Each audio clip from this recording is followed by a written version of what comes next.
Hi everyone. Welcome back to Knob Slobbing Feminism. I am your host, Feminista Jones, the mail that I've gotten, the advice questions, and I'm gonna try to tackle a few of them. I'm at work, as you can see, and it's a lazy Friday, and I figured, hey, why not a while? Thank you all back. I love that people continue to support the site. We reached 100 recently, and really excited about that. We're in the midst of Women's History Month, so we're celebrating that. But anyway, let's get right into it. I'm going to be reading these off my computer, so forgive me if I stumble. It's usually because some of you can't write worth a damn. But anyway, hello. So I live in blank. I've been following you on Twitter and reading your blog. Thank you. I appreciate that. You're an amazing woman, and I want to have your kind of strength. Well, thank you. That's great, too. Anyway, I'm the type of girl who is non-committal in relationships. An ex once told me that I treat relationships the way men treat theirs. Love them, leave them. Is this bad? Well, one, I don't think that that's how all men treat their relationships. And love them and leave them, I mean, bad is subjective. It's all about where you are in your life. Anyway, I get bored with my partners easily, as faded, usually after the second sex round. But then recently I met a guy, and though I know I'm not yet over the top for him, I'm getting close. Problem is, he has a girlfriend. He was honest with me, or seemed to be. Normally, I don't have a problem with that, but I found the idea of sharing him makes me want to hit somebody. He knows I like him, well, maybe not the full extent.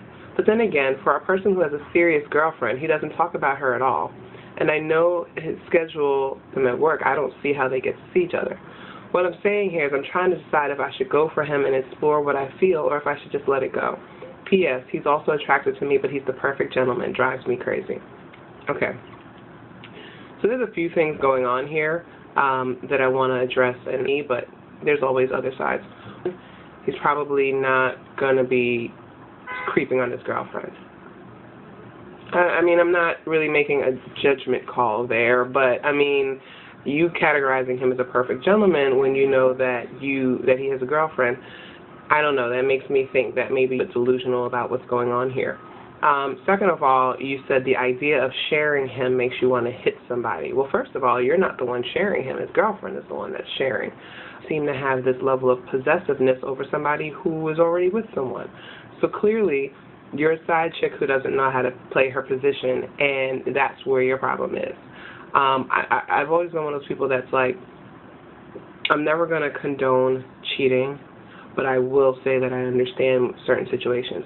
I will also say that if you walk into a situation where you know you are the side woman, you need to play your position and not try to act like you have any ownership, any claim, any rights whatsoever to this man.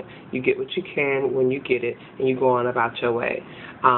You feeling his girlfriend, and I know his schedule, blah, blah, blah, blah, blah. About her. If he's trying to get somebody on the side, clearly he's not really interested in trying to talk about his woman. He's trying to get away from her. He wants something different.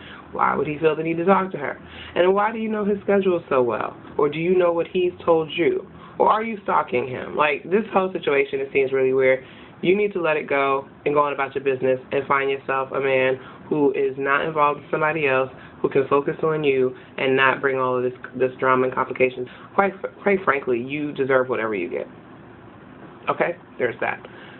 So let's see what else people have asked me. Okay. Hi, Feminista Jones. My boyfriend and I are both virgins who want to finally have sex. We're 22, we've been together for a while, and we're ready to move past the foreplay.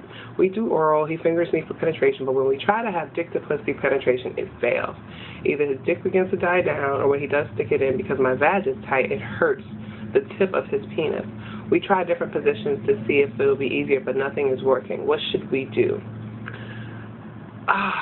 Young virgins in love. Oh, that's so great. It's so cool. Well, first of all, salute to you guys for kind of building to that place together and getting to the place where you mutually want to have sex, you want to do this, you've been together for a long time, and you finally decided something that you want to do. I think that that's great. I'm not fucking any virgins, but then I'm old as shit, so whatever. But you guys, I mean, I think that this is great, and you're not alone. A lot of people deal with this kind of thing. The advice that I give to women virgins, at least, is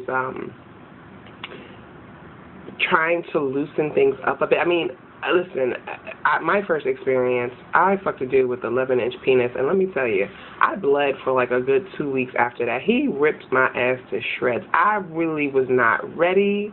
I did not know my up from my down.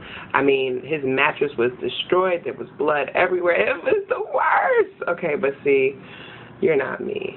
Okay, and I don't know if your man has an 11-inch dick or not, but woo, Lordy, I would never recommend that for anybody. So what I'm saying is, sometimes women find that taking hot baths right beforehand kind of loosens things up in that area.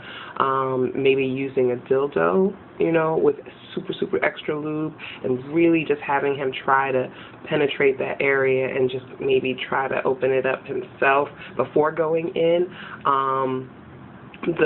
The recommendation, it really kind of needs to be a swift kind of thing. Like when I was trying to do it, he was trying to go slow, and it really just got to that point where it was like, no, you know what, we just gonna have to plow through. We just have to make this happen.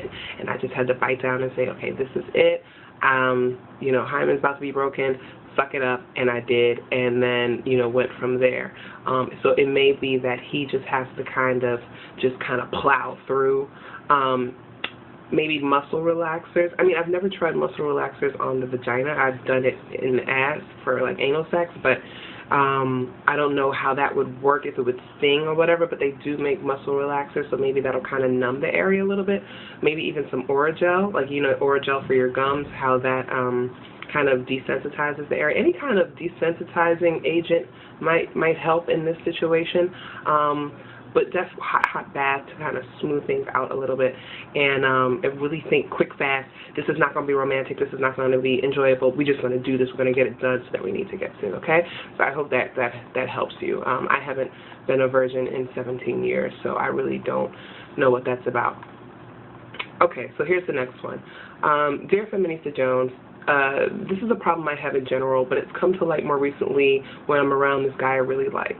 Mostly, I just like an individual and nothing more. I don't tell the person my feelings, usually because I feel that I'm not good enough and that they can do better than me. Some background information. I'm a college freshman who doesn't really have a social life, and I usually spend all of my downtime in church. Anyway, there's this guy, and today I was given many opportunities to engage in small talk, but I froze. I didn't know what to say or what to talk about, and unfortunately it was cut short. When he left to talk to others, I felt so bad, because once again, an opportunity to talk to him was lost. He was roughly 8 years older than me, but I've always had a thing for older men. He's funny, really attractive, intelligent, spiritual, and a great musician. Basically, in my eyes, he's perfect. As you can see, I'm sprung as hell. Yes, you are. It's not only him. It happens to me with everyone. When I'm alone, I develop this fear, and I start fidgeting and saying all kinds of weird stuff. Starting to think that it's because of my weight and lack of self-confidence that makes me act this way. Also, most of my life I've lived in solitude. My parents don't really talk to me as much, except to command me to get tasks done. I didn't really have friends throughout elementary school and secondary, so I'm really struggling to make friends. I've been to myself all my life, and it depresses me. Sometimes I think of even taking my own life, and I'm not of relevance to anyone else. Sigh. Anyway, a question that comes to mind is, how do I talk to people? How do I get over this? I suppose this is an issue that has something to do with me being overweight. What can I do? Okay. So I'm a big woman, okay? And I recently lost a significant amount of weight. I had weight loss surgery. I started going to the gym. I decided to live a healthier, more active lifestyle, so I exercise every day. I've lost 115 pounds, and I'm still a big woman. I was a big woman then. I'm still a big woman.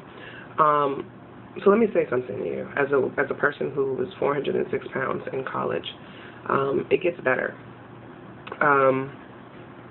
You have to find the love for yourself within. This kind of touches me a little bit because there's so many women out there that go through this feeling when you're overweight, and it's depressing, and it makes you feel like nobody wants you and things like that. You have to find that peace in you that is full of love and is full of the will to live. When I read someone saying that they feel like taking their own lives. I'm definitely concerned about that, and my heart goes out to you. But you're wanted. Someone in this world wants you to be you and to continue to be everything that you are. You are special, you are unique, and you are as God created you if you believe in God.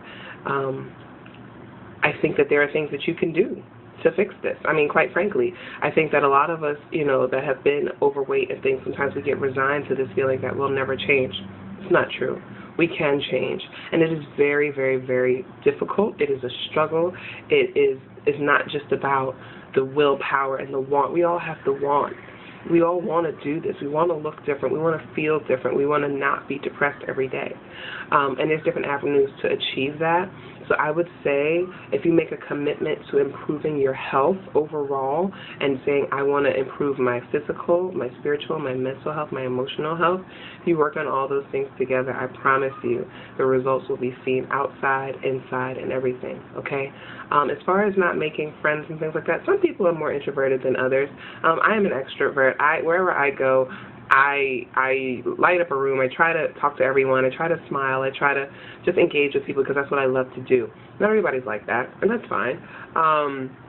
But you do have to kind of put yourself out there. You do have to kind of put yourself in social situations.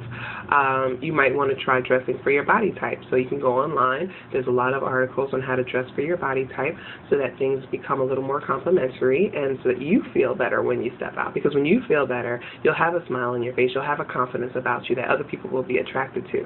And I think that that's really important, okay?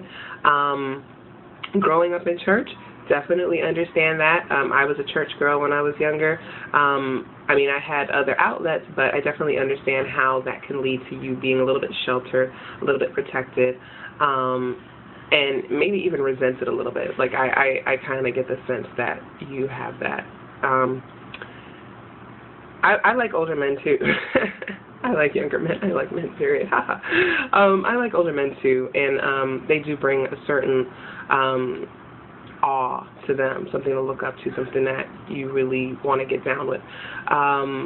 But I think that before you even think about men and talking to guys, you got to get right with you.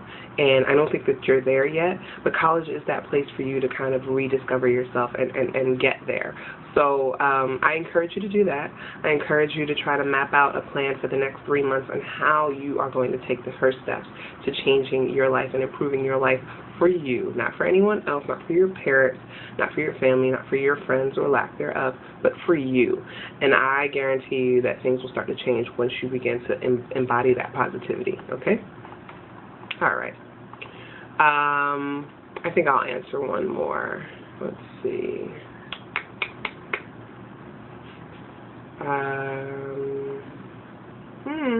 No, I think that's going to be it. Okay.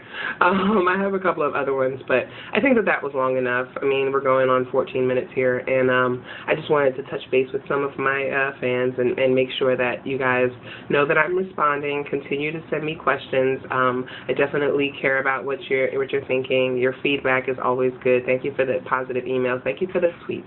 Thank you for retweeting the post. Thank you for the comments on the blog. I really, really appreciate that.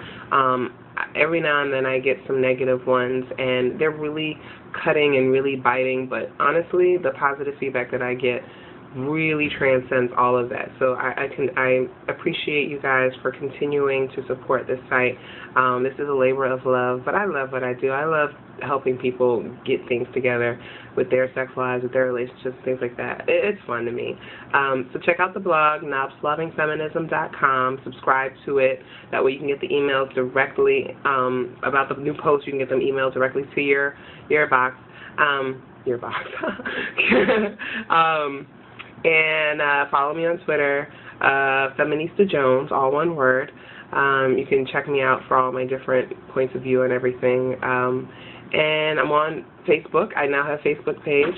It is facebook.com/Feminista Jones, and you can add me on there. And I also have a page that you can like on there for Knobs Loving Feminism. So add me as a friend. We'll be Facebook friends, and then you can message me there as well, okay? Take care, everyone. Bye.